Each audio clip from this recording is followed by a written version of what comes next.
Hello, Bob here. Now, I have trouble using words like branding and rebranding non ironically. However, the fact is that my podcast, The Wright Show, is about to undergo some rebranding, and so is Blogging Heads TV, the YouTube channel that the video version of the show appears on. So I thought I'd give you a heads up. Starting in late June, the YouTube channel will be called Nonzero, and so will the podcast. Now, technically, the podcast will be called Robert Wright's Nonzero, so you'll find it under R in any alphabetical list of podcasts. Meanwhile, my Substack newsletter's name will not change. And since its name is already Nonzero, that means that we are witnessing a case of brand unification. 3 brands are becoming one. My content is becoming less confusing in at least this one sense. So, what does this mean for you? Not that much. If you already subscribe to the YouTube channel or to the Wright Show podcast, you'll be automatically subscribed to the rebranded version. And by the way, if you're not already subscribed to both, you should take remedial action immediately. And make sure you're subscribed to the Nonzero newsletter too. Now, I have to say, I will be sad to see the name Blogging Heads fade into the background. I started the Blogging Heads TV website in 2005, along with Mickey Kaus and Greg Dingle, and I will always be proud of our vast and rich archives, which, by the way, will still be available at www.bloggingheads.tv. And actually, for the time being, new content will be posted there in addition to on YouTube, so the site won't immediately turn into just some kind of museum. Speaking of Mickey Kaus, the Friday podcast I do with him will still be in the Wright Show, that is the Nonzero podcast feed, and the paywalled after podcast I do with him each Friday will still be available at patreon.com/parrotroom, and also available to paid subscribers of the Nonzero newsletter. And I very much recommend the Parrot Room. So I close with this guidance. If you see something called Nonzero and you don't already subscribe to it, subscribe to it. And if you want to rate and review and click the like button and stuff like that, so much the better. Thanks, and I will see you soon in Nonzero land. Hi, Matt. Hey, Bob. Great to see you. Good to see you. I'm very well. Thanks for having me back. It's been a while since I've been on with you. Has been. What have you been doing? Do you even have a job? What's going on? Theoretically, I do have a job as foreign policy advisor to Senator Bernie Sanders. Oh, good. No, I knew that. And I even know that it requires for you to give us a disclaimer at this point, I think. Yes, no, thank you. Just here in my own capacity, my personal capacity, speaking for myself, not for the office or for the senator. So okay. I think some of the views I express will track with. Will happen to eerily correspond to views that he has expressed, but not all. Okay, so we're going to talk about, foreign policy, naturally enough, but more specifically, the Ukraine war and a piece you wrote for the New Republic. Your old home. I've long ago. I mean, you'd have to do carbon dating to to come up with things I've written there. So is it too much to say you were chastising part of the left in this piece for their attitude toward the Ukraine war? I think it would be. I was not intending to do that. I mean, the goal of the piece was to address some of the arguments I see coming from the left. So I would say responding but ultimately I was just trying to engage in and foster a debate about some of these issues because I think they address some pretty important foundational progressive principles. Did any people on the left take it as chastisement? I think some people did, and that's, and they, again, the response, some both critical and supportive, I've been, happy with. It's never nice to be attacked online, but it happens. That's part of this. But in general, I find the response to be at least helpful to me in how people are thinking about this, where they disagree. Yeah, but ultimately, as I said in the piece, and I tried to make clear, I think the left is in a really interesting place right now in terms of its size and growing influence on our politics. So I think thinking through some of these questions of war and military force, and what part of a progressive foreign policy those issues play is important. Okay. So the piece had to do with this $40 billion bill for support, much of it military support for Ukraine, and some opposition to that on the left. Bernie, of course, voted for that, as did almost everyone, which was a source of frustration to the left. A number of people, including squad members, drew some heat from the left. And by left, we mean kind of the left. Do we basically mean the socialist left? Is that whatever term one wants to use? But I think the left might be more accurate. Okay, or works just fine. Okay, and why don't you just kind of run us through your argument that the bill did deserve support and that Ukraine does deserve robust military support from the United States? Yeah, well, I think the $40 billion was one piece of it. I think that a lot of people kind of referenced that because that was just kind of contemporary with when the piece came out. But in general, I think, just as I said in the piece, supporting Ukraine's, defense of its own country in response to this invasion, especially in a way that is not involving U.S. troops, that is being careful about escalation, I think makes sense. I think there are certainly, questions we should and a lot of people have been asking. I've been asking them myself about how this ultimately ends. There's things we need to think about with, monitoring and use for these weapons that we are sending to the Ukrainians. A whole set of other questions, which I'm sure we'll get into over the course of our conversation. But, for the time being, I think continuing to support Ukraine's defense is the right thing to do. Okay. And what do you think? Well, first of all, why don't you spell that out? There are various ways one could justify it. There are various principles you could say are at stake that we need to defend, for example. There are different ways of framing it. What's your way of framing it? Well, first, I think, just the general principle that, countries shouldn't invade other countries, pretty basic.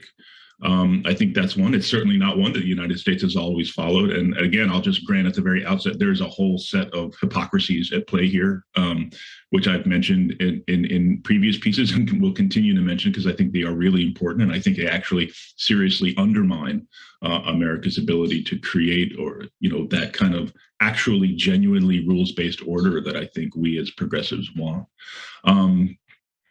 I think, supporting Ukrainians' right to defend their country matters. I think solidarity, as a progressive, this idea of solidarity matters a lot to me. So thinking through what I hear from Ukrainians, both publicly and privately, that they want for their country matters.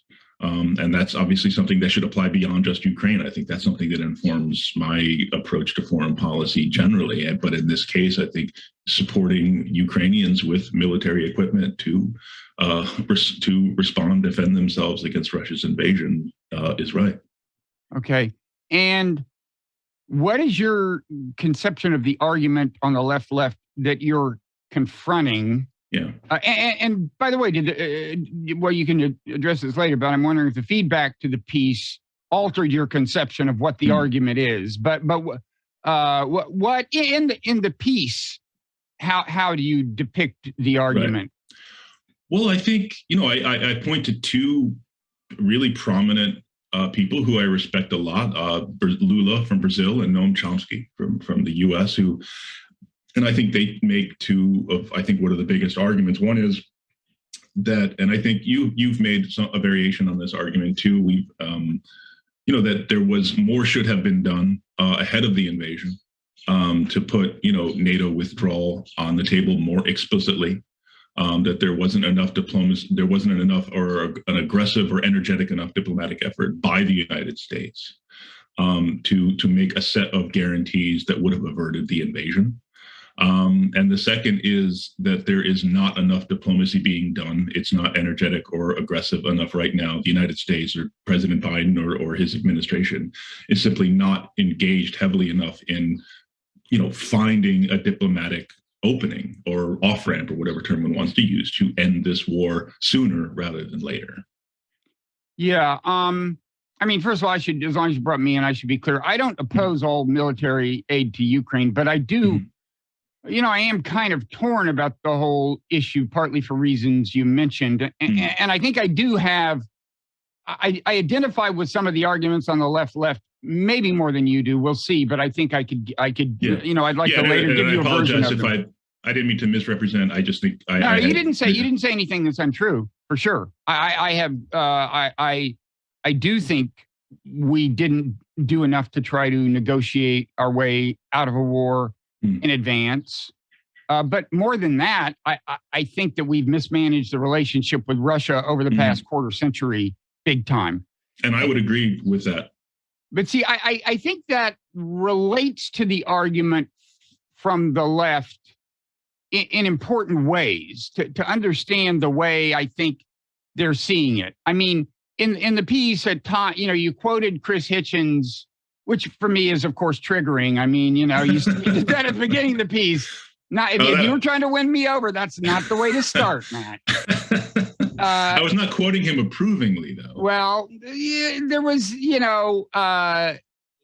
where's the quote? Is he the one who said that, he characterized the argument from the other side. This was during the, the Iraq War, the very beginning or during the run-up to the Iraq War. He, of course, was deeply supportive of that. He characterized the opposition to the war in this way, quote, "Nothing will make us fight against an evil if that fight forces us to go to the same corner as our own government." You didn't explicitly say that that's what's going on with left now, but I kind of thought you almost were implicitly caricaturing the argument that way. Is that unfair? Yeah, no, that's fair. I mean, first of all, let's know. I mean, Hitchens wrote that, I think, literally weeks after 9/11. Okay. But also, I do note in the piece that statement that I cited is hyperbolic and unfair. Yeah. But I would like to make sure it stays that way. So it's a fair cop to say, I do see there are some elements of that I see. I certainly do not characterize the left's response in that way at all. I think it's a very small minority. But I do think it was just worth, after, going through how completely wrong Hitchens was in his response to 9/11 and the global war on terror, just that one line to pull out and say, let's just think about this claim. Which, I think the takeaway from the piece and, pretty much from everything I've ever written is that I don't agree with that critique, but I just thought it was worth considering. Okay.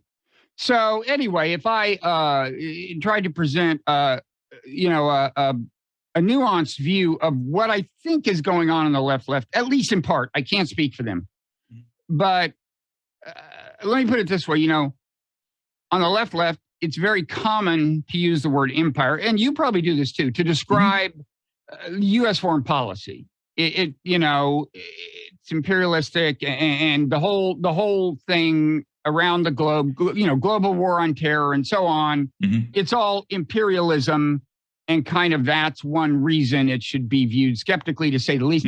I tend to avoid that word just because I don't. When I look at how it happens, although I oppose almost all the same things that the left opposes. I don't see the quite the same conscious design that the word imperialism suggests.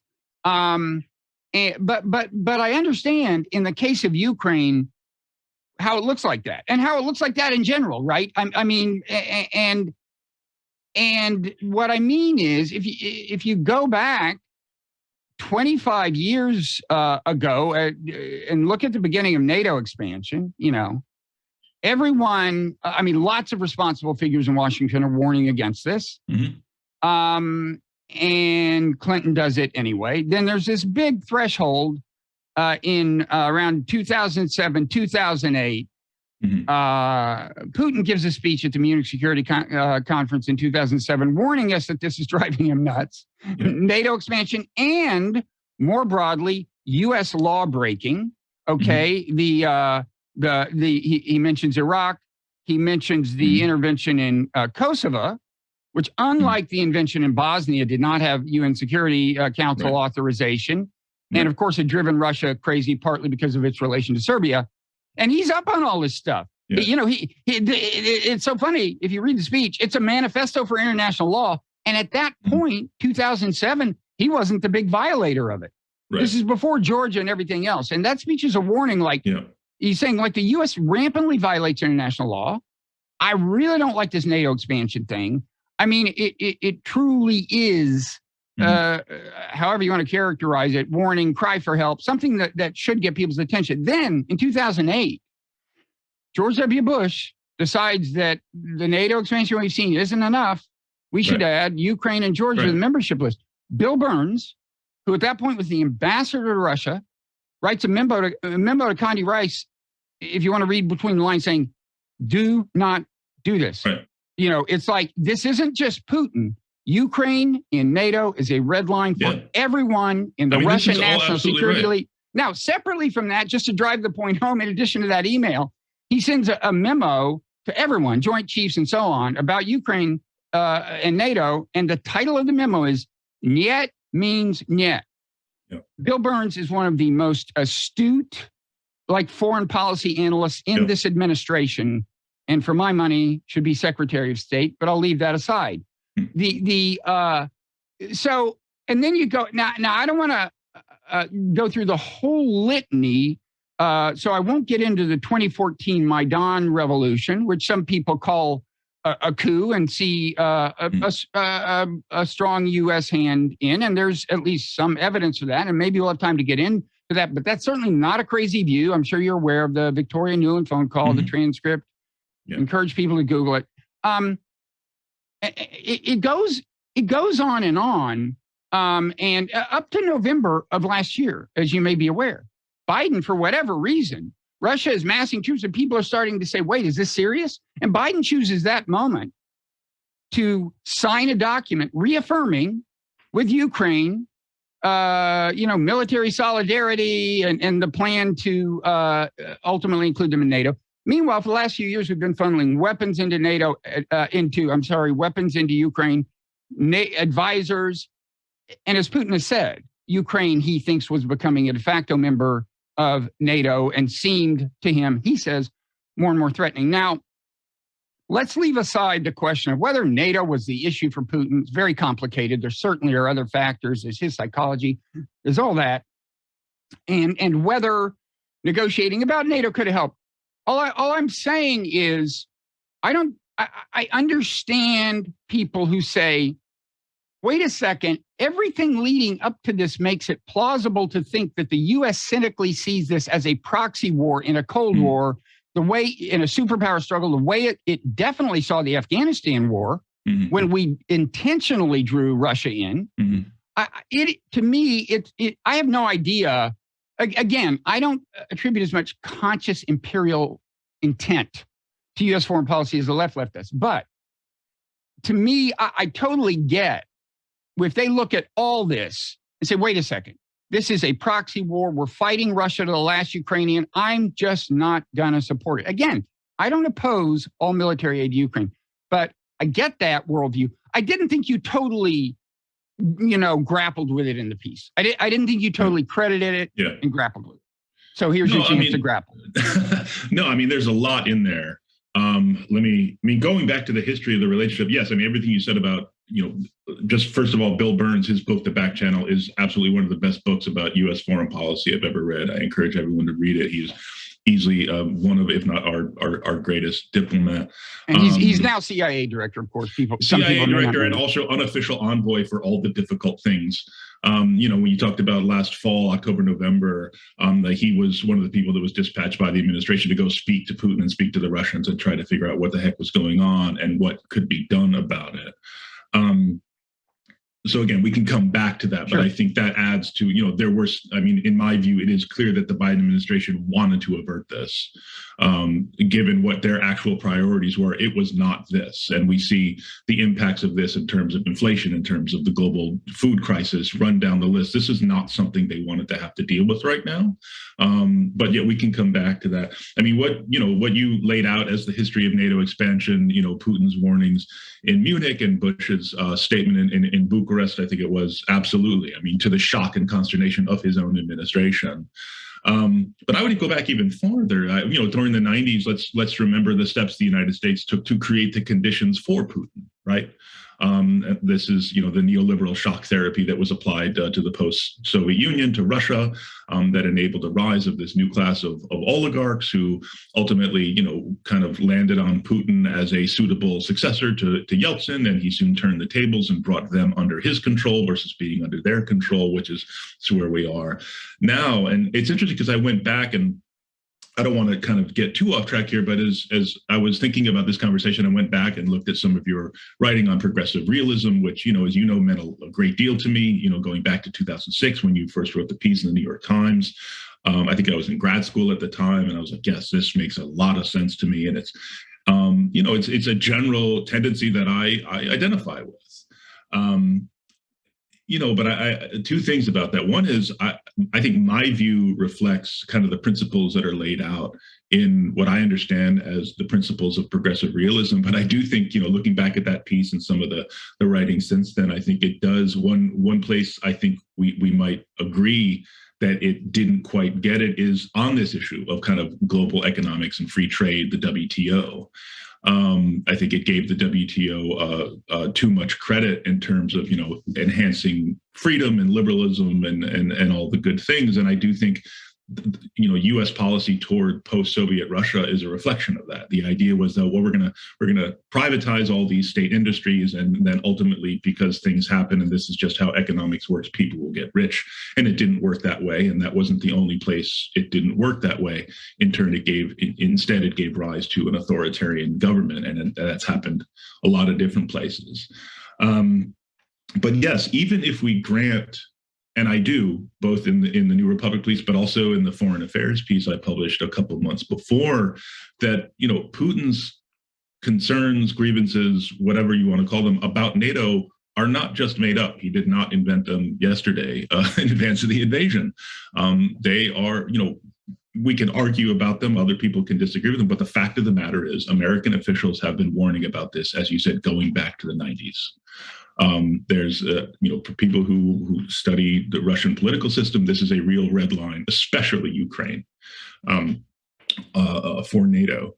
For Russia. But I think my question in the piece was, okay, I think it is, we can acknowledge that. We can acknowledge, as I do, that the way the United States went about adding more countries to NATO, like literally right up to Russia's doorstep, was unwise.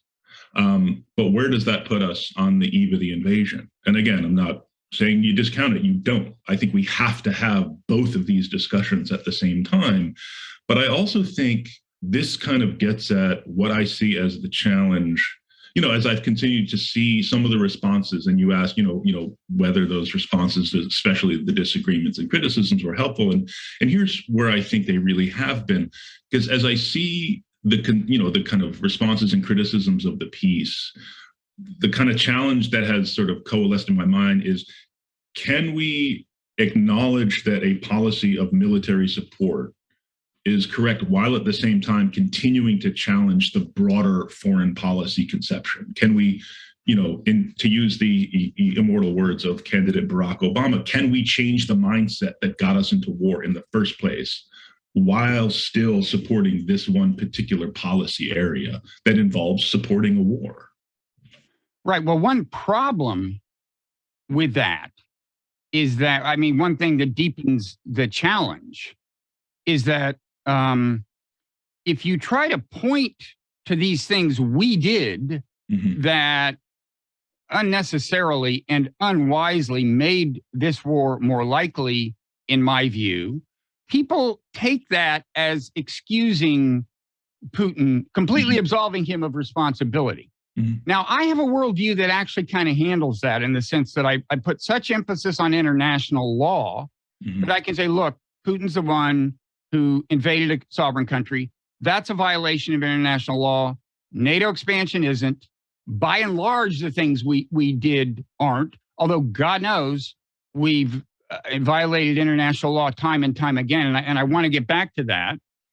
But I have my way of saying, look, we can talk about all the mistakes the U.S. made and how if it hadn't made them, there might not be a war without removing the blame from Putin's shoulder. So let's have that discussion. Unfortunately, almost nobody except the people on the left want to have that discussion because it is taken as absolving Putin of blame. And so, like you said, well, can't we do both? Well, Matt, apparently not. But this is a big problem. And this is why I just keep going back and saying, no, I'm sorry.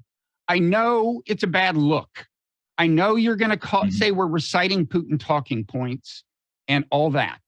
But if we don't talk about this now, when there are tens of thousands of dead people and millions of refugees, and all of that might have been prevented if the U.S. in various ways weren't such an irresponsible superpower, when are we going to talk about it? You're just trying to put it down the memory hole. And so, again, there's another sense in which I identify with the impulse on the left. You know, enough. At some point, we have to stop and say, no, we're not going to continue to say, make another blunder. And then later we'll talk about all the blunders you keep making. You know, at some point we have to stop and talk about it. I'm not among those saying that means we can't give Ukraine any support. But I'm kind of at a loss. I'm kind of, you know, what are we supposed to do? No, I hear what you're saying. I see that happening. And, you know, I absolutely reject, you know, this tendency to accuse people of, you know, reciting Putin talking points. I think it's ridiculous. I mean, listen, I've not in the practice of defending Josh Hawley about a lot, but I did, you know, defend Josh Hawley from the White House's accusation on just that score. Early on in the invasion, where he made some criticisms of policy, and he was attacked from the White House for, you know, some variation on repeating Putin talking points. I think that's totally bullshit. It's irresponsible. But you know, newsflash, we do have a pretty dumb foreign policy discussion in Washington that does not make room for a lot of nuance, especially in the midst of a situation like this. But I agree 100%. We need to have both of these discussions. And it's not just with Russia and Ukraine, whether we're talking about Iran, understanding the history of U.S.-Iran enmity. This has not just been Iran doing bad things and U.S. responding. The U.S. has played a role here, whether we're talking about, you know, U.S. and Central and South America. You know, we're talking about how we respond to some of these governments, the role the United States has played going back decades, contributing to political violence and corruption and all these things. So yes, I totally acknowledge the problem you're talking about, but I think it's just up to us to try and foster a more responsible, serious conversation about this. And yeah, it is a big challenge. Okay. Let me just say as a kind of a footnote, you don't accuse anybody of reciting Putin talking points. You did single out the gray zone in a way that some people could be taken as trying to kind of marginalize it, remove it from the conversation. That's a longer discussion. I mean, my own view is we should be very careful.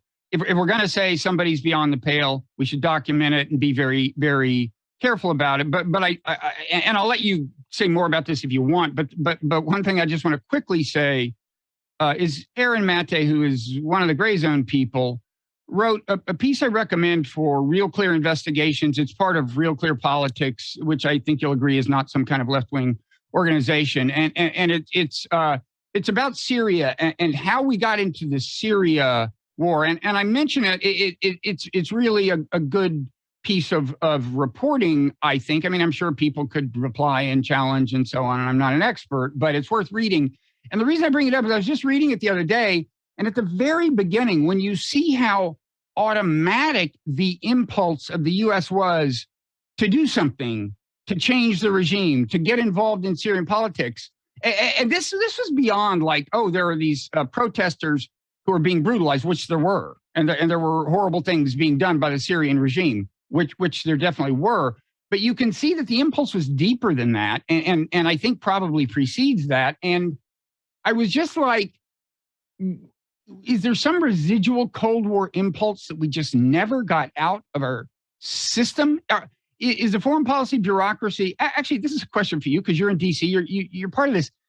Is the whole foreign policy establishment just full of people who were infused with a kind of a Cold War mentality where, like, there is some kind of global death struggle going on here, and and every country is a piece of turf. It's a piece on the chessboard, and we must do something. You know what I mean? I mean, this kind of endlessly interventionist impulse. In this case, sending weapons to Syria very early. And we know how Syria wound up. And by the way, this is another thing on the left. Like, they say, we have an experience with sending a ton of weapons into a country. It's Syria. Take a look at Syria now. And so there's that. Now, the parallels are not precise in a lot of ways. I had a conversation with Josh Landis that I think is worth listening to. People can Google it on YouTube. But anyway, respond to whatever of that you want to respond to. Yeah. I mean, a couple of things. First, just on Syria, I think Syria is an important comparison. I do. Yes, there are real differences. I mean, an internal insurgency against a government is obviously different from a country responding or to an invasion.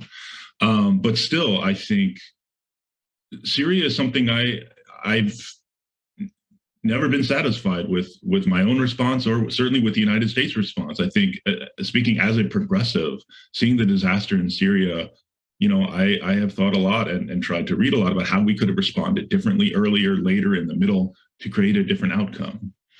I can't say that I've arrived at a satisfactory answer. I think there's been a number of good work done. I mean, there was the U.S. Holocaust Museum's report that I think was very interesting, that looked at a number of key kind of decision points that were made along the way, and whether different decisions might have produced a different outcome. It found, not very likely. Others obviously have a very different view, and I understand that. So I do think it's worth thinking back and comparing those. I think that's totally appropriate. But to your question about the sort of interventionism that drives or characterizes a lot of DC foreign policy thought, I mean, the way I would put it is, American exceptionalism is kind of it's a religious confession. I mean, it's one of the, it's a belief that one must have. It's one of the tenets of the priestly order of American foreign policy.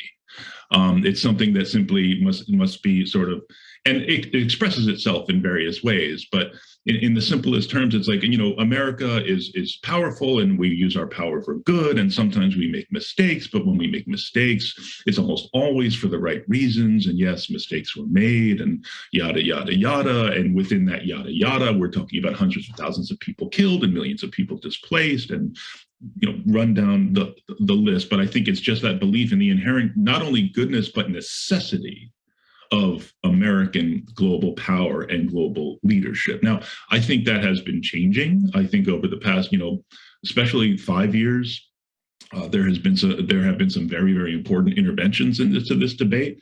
But in general, in terms of how one advances and makes a career in American foreign policy, there are certain beliefs to which one must continue to ascribe. Okay. I want to talk about what I worry is the framing of a new Cold War. And I've worried, and I think I may have expressed this to you in the past, that Bernie kind of somewhat embraces this framing. And that is the democracy versus autocracy thing. This administration is just hell-bent, it seems to me, on turning global politics into a Manichaean struggle between democracies and autocracies. I consider that a completely self-fulfilling prophecy. And, they just had this Summit of the Americas that was something of a fiasco in LA because the Biden team insisted on not inviting these evil dictators from Cuba and Venezuela and so on. As a result, the president of Mexico said, screw you, I'm not coming, which is quite the snub.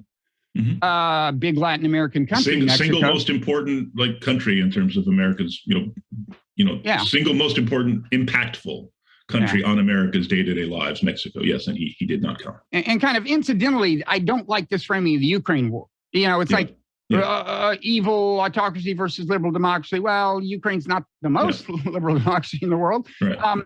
And anyway, I would just rather stick with the idea of, it's a violation of international law.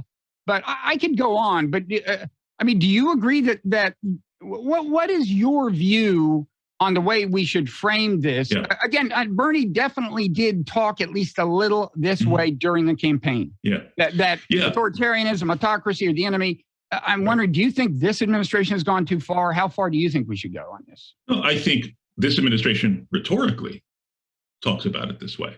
I mean, if you look at their policy, I mean, look no further. Well, they had the summit of democracy or whatever it was called. No, but I'm saying look no further than the upcoming, trip to Saudi Arabia, if you want to know how seriously they take the actual democracy versus autocracy framework beyond just rhetoric. Now, going back to how Senator Sanders has approached it, I think, going back to the speech he gave in the fall of 2017, he did recognize there is a global struggle taking place, but I think the way he has talked about that, and here I would point to the piece he wrote a year ago in Foreign Affairs on China, is to make clear, and I do think this is a very, very important, kind of condition or caveat, whatever word, is the struggle between democracy and autocracy is taking place within states in as much as between states. And that is very important, because if we try to set this up as a new global struggle between democracy and authoritarianism, we will empower the latter. We will empower the latter, both internationally and within our own democracies. And I do, I make this a similar point too in my foreign affairs piece on Ukraine, where I call basically for, Ukraine offers a moment to really rethink a foreign policy approach. How I think counterproductive treating, this kind of dividing the world up with, team democracy over here and team autocracy over there. I mean, not only is it wrong, it will empower those autocratic authoritarian elements. So yes, I agree. I think it is important to understand that democracies, we should have a way of working together with other democracies to protect ourselves, to protect and strengthen our democracies, to protect democratic space, hopefully find ways to build and protect democratic space in other countries, though obviously not at the point of a gun. But simply dividing up the world into these spheres of, democracy, team, and team authoritarianism over here is dumb, and it's not going to work.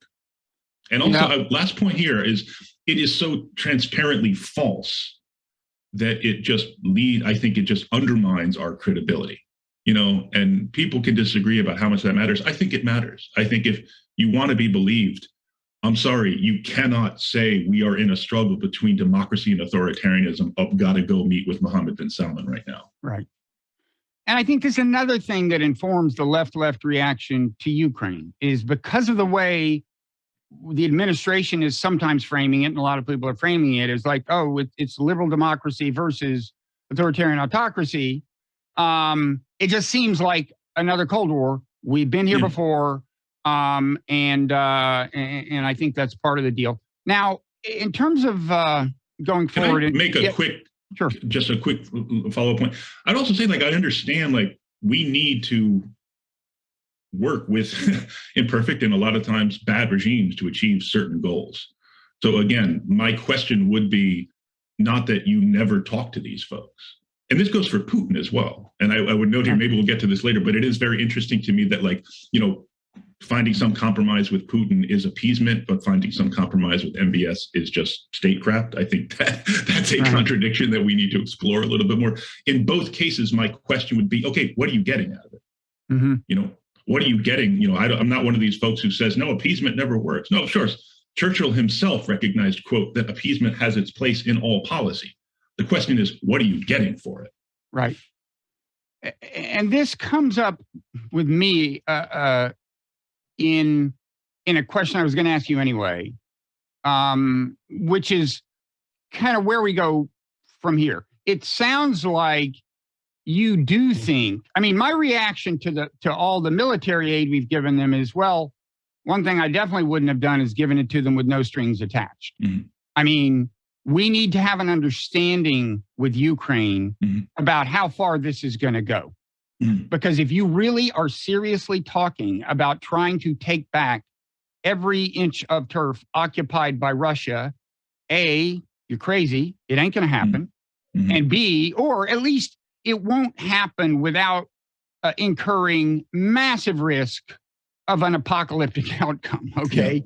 And so we need to have some kind of understanding. Now, publicly, Biden is saying, oh, no, and this has been the line all along. Who are we to tell the Ukrainians what to do? Well, when I give somebody $40 billion, I'm the person to tell them that if they want the $40 billion, we need to have an understanding. Now, that is right. So do you want to talk about that? Like what we should be doing now? Yeah. Well, no, I also think, Ukraine has been asking for a lot more than they've been getting, all along. And here, so yes, I totally agree. And I write specifically in the piece. It's not just up to Ukrainians to make the decisions, to the extent that we are providing this support, not just in weapons, but in intelligence and diplomatic and political support. The American people are implicated in this war. And therefore, we have a reasonable expectation of some influence on its outcome. The question, I think there's a lot in there what that looks like. But I also think, Biden go to his New York Times piece where he laid out what the United States, the outcome we would like to see. I don't want to hide behind, things are going on behind the scenes. And it's one of those kind of Washington tricks. But I do think there is, considerable efforts at diplomacy going on behind the scenes. I mean, one can argue this should be more public, more out there. I would probably agree with some of that. But, let's look in terms of how Ukraine wants this to end. I look at, kind of the documents that came out of the Istanbul meetings early on. I think there were a set of pretty far-reaching proposals. I mean, these were not set in stone, but they were offers for some very serious agreements that would, it seems to me, address some of Putin's, stated concerns in a big way. And that's not really gone anywhere. So it seems to me that Ukraine, more than anyone, would like this to end. I think what does that end look like? I mean, if you're just going to, people have raised and Kissinger raised and this idea that, well, we got to, essentially just offer to give Putin a chunk of Eastern Ukraine and that if that will end this. And again, going back to my question about appeasement, it's like, okay, well, what would we get for that? I mean, do we get a pause and then Putin comes back for more war later? I think those are the kinds of questions we should be asking, not necessarily to reject these kind of compromises out of hand. My question is just like, okay, does that just get us more war later or what? Right. And one way I would put that, I mean, the way I think about that is also like, what do we get out of not appeasing? I put appeasement in quotes. Say appeasement. It's a word that's usually used as a weapon rhetorically in ways I don't like. And that's part of the problem because we appease people all the time. We just don't call it that. But in other words, what do we get out of refusing to give him any positive reinforcement for the invasion? Obviously, to the extent that he gains land, that's a form of positive reinforcement. And what is the benefit of denying him that at all costs? Now, in principle, I would say a big benefit of that could be you're upholding international law. You're upholding the norm that people will not violate. The norm of complying with the law that people will not violate the sovereignty of other nations by invading them. One could say that. However, given the fact that the U.S. insists on repeatedly defying that law, and by the way, is doing it right now. Our troops in Syria are illegal. That's a violation of international law. The Biden administration shows no signs of being any more serious about complying with this part of international law than any past administration, at least so far. We'll see. I mean, our partner Israel is essentially doing in the occupied territories what Russia claims to want to do in the occupied territories of Ukraine, which is to destroy the Palestinians as an independent political entity and take their land. And we refuse to do anything about it. I mean, in a way, a more clear-cut case is the routine Israeli attacks on Syria. The Palestinian land.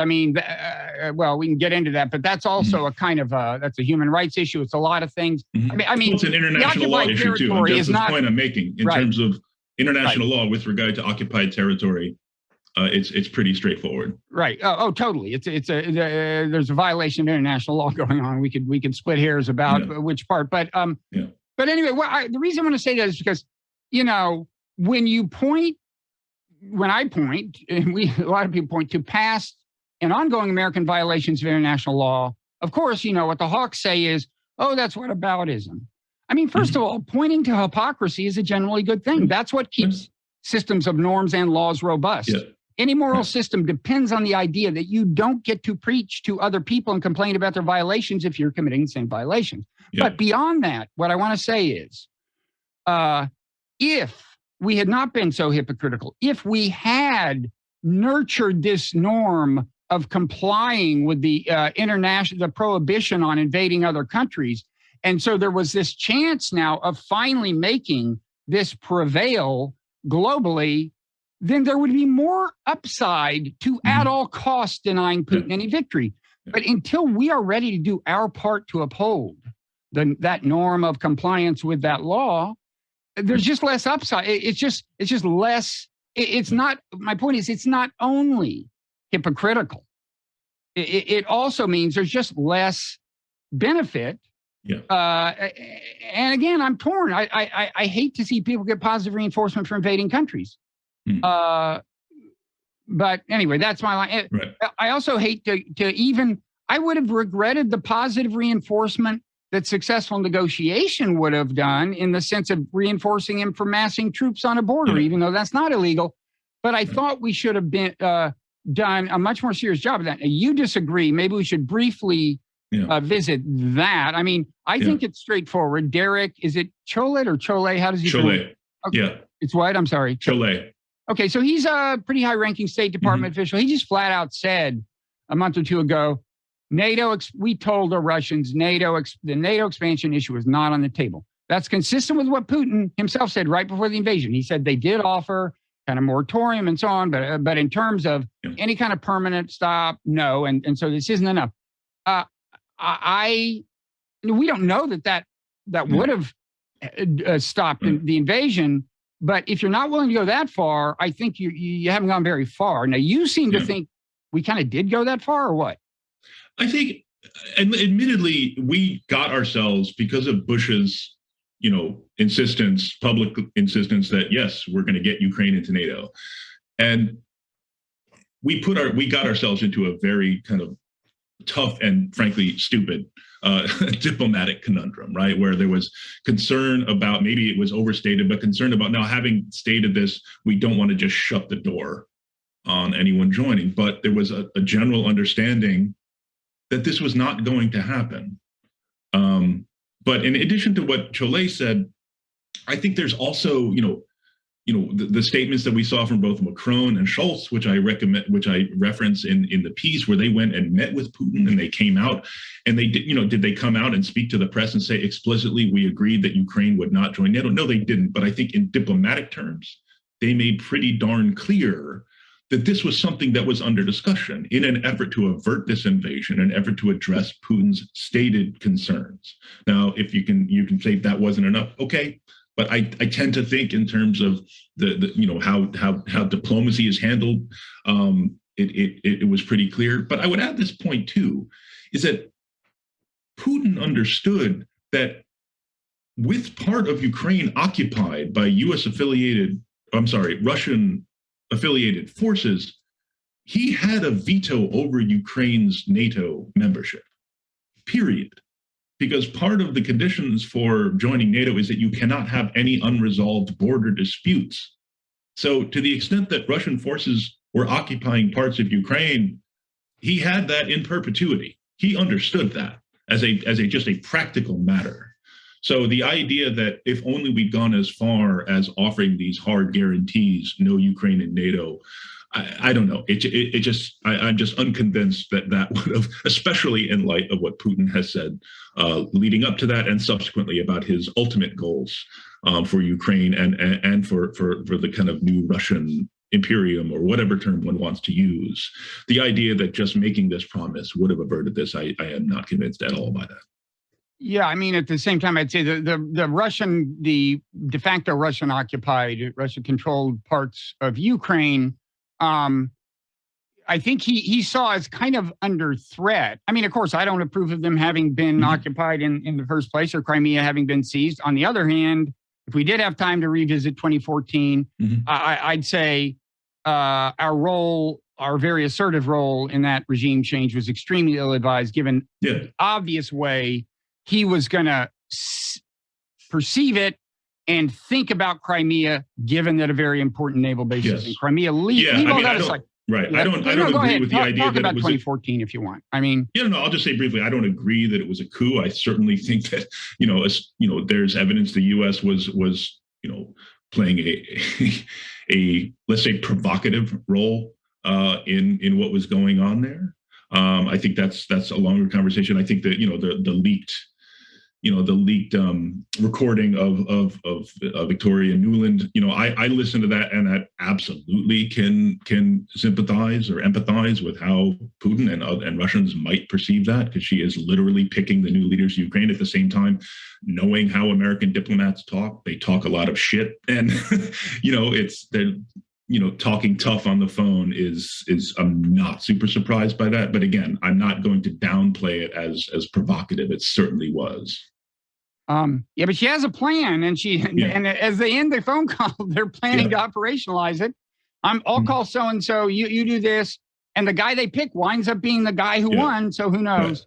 Right. But anyway, I think Putin. No, I think the last point I would make on that is, I do think just calling it a kind of US backed coup, I think just kind of denies a lot of other things that were going on in Ukraine there, and how that was driven internally by Ukrainians. There was popular support. There was some substantial degree of popular support for the revolution. I don't use the term coup, but anyway, I don't approve of what we did. Anyway, all that aside, on the Russia-controlled kind of territory, I think Putin saw that as increasingly under siege. More and more weapons coming in. The Ukrainians are, very active on that front, and they seem to want to roll it back. So, again, I don't think he should have occupied it in the first place, but I think that was on his mind. But the other thing I want to say is, it sounds to me like, first of all, you're not claiming that America said, we will put on paper that NATO will never expand,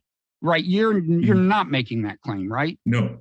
Okay, and you're saying, well, we kind of assured him, quietly, the equivalent of that will happen. Well, if I were him, I might want to get it on paper for practical purposes, but there's something else.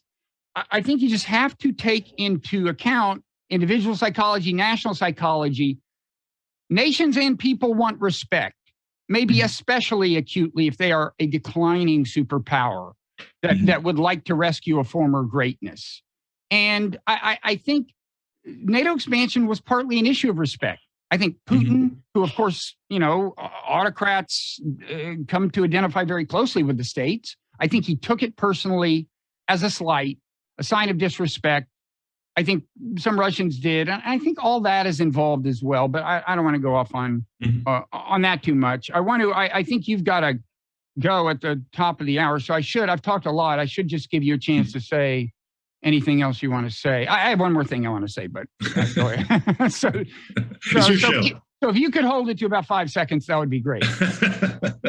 No, go ahead.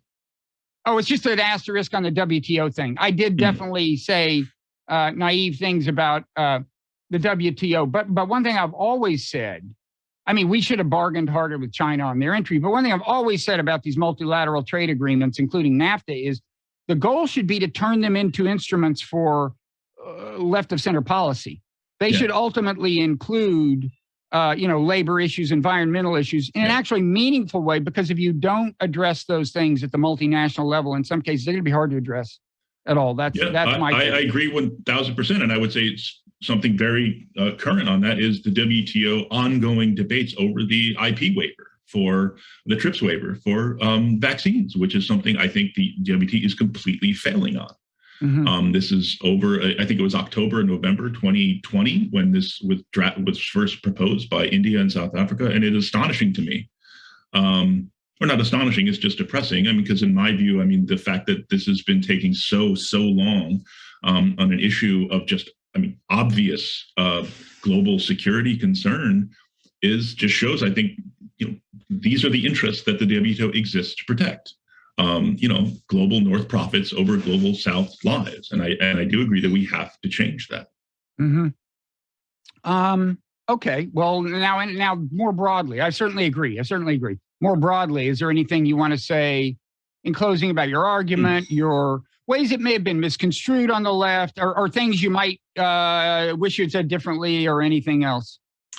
I don't think so. I will just repeat. I appreciated the majority of of the responses. Some of which I don't. Some of the more vituperative attacks. Whatever.